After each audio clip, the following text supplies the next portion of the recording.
To download Zebronics Wi-Fi adapter driver, the first thing that you need to do is go to Zebronics driver downloads that you can see at Safari, Google, or Chrome. And as you can see, you can just go ahead and go to the website depending on the site would you like to choose. And as you can see, here is the Zebronics different Wi-Fi models. If you can find your models, click on the next options until you see there the Wi-Fi driver that you wanted. Afterwards, click on the download options once you have already decided on which was the Wi-Fi adapter that you have already chosen. And then afterwards, wait for it to be downloaded to your device. It's either a PC or a mobile phone.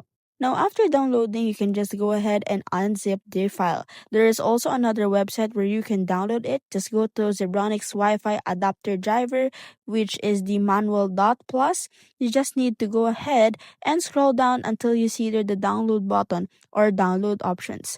As you can see, there is now the instruction and the adapter device that you can use for Zebronics. So you have to make sure that you have the same adapter device and then click on the download and then you can now enjoy it.